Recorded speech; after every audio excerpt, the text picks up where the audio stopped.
পুরো জীবন জুড়েই আমরা কোনো না কোনো মহাদশার মধ্যে দিয়ে যাই, কিন্তু এই মহাদশা আপনাকে কি ফল দেবে সেটা অনেক ফ্যাক্টরের উপর নির্ভর করে। যেমন ধরুন, আপনি প্রথম ঘরের অধিপতির মহাদশার মধ্যে দিয়ে যাচ্ছেন। এমন ক্ষেত্রে যদি আপনার প্রথম ঘরের অধিপতি শুভ অবস্থানে থাকে, তাহলে আপনি পার্সোনাল গ্রোথ দেখতে পাবেন। যদি কোনো হেলথ ইস্যু থাকতো, তবে সেটা আপনি রিজলভ হতে দেখতে পাবেন। এমন সময় আপনি জীবনে খুব সাকসেসফুল হতে পারেন। কিন্তু যদি প্রথম ঘরের অধিপতি খারাপ অবস্থায় থাকে, তাহলে ধীরে ধীরে আপনার জীবনে ডাউনফল আসতে পারে, আপনার হেলথ ইস্যুস আসতে পারে, কনফিউশনস আসতে পারে। আবার ধরুন, আপনি ষষ্ঠ ঘরের অধিপতির মহাদশার মধ্যে দিয়ে যাচ্ছেন। ষষ্ঠ ঘরের অধিপতির মহাদশাতে বেশিরভাগ ক্ষেত্রেই রোগ রিপু ঋণের আমরা সম্মুখীন হই। এমন মহাদশায় রোগ বৃদ্ধি পায়, ঋণ বৃদ্ধি পায় এবং শত্রু বৃদ্ধি পায়।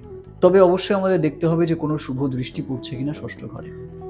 আসলে একটা মহাদশা বিচার করার অনেক উপায় থাকে। আরও একটা সবচেয়ে বড় উপায় হলো, আপনি যে মহাদশার মধ্যে দিয়ে যাচ্ছেন সেটা কোন কোন ঘর সিগনিফাই করছে। যদি খারাপ ঘর সিগনিফাই করে সেই গ্রহটি, তাহলে কিন্তু সেই মহাদশায় আপনি বড় সমস্যার সম্মুখীন হবেন। কিন্তু যদি ভালো ঘর সিগনিফাই করে, তবে এই মহাদশাতেই আপনি জমি, বাড়ি, টাকা পয়সা, পার্সোনাল গ্রোথ সবকিছু দেখতে পাবেন। তাই আসলে একটা মহাদশা নির্ভর করে অনেক কিছুর উপর। কিন্তু আপনি কোন মহাদশার মধ্যে দিয়ে যাচ্ছেন, আর সেটার ফল আপনি কেমন পাচ্ছেন? কমেন্ট করুন আপনার date of birth, place of birth and time of birth. আমি জানাবো যে আপনার এই বর্তমান মহাদশা কেমন যাবে। আর যদি কোনো খারাপ ফল এই মহাদশা দেয়, তবে কিভাবে আপনি সেই খারাপ ফল থেকে মুক্তি পাবেন।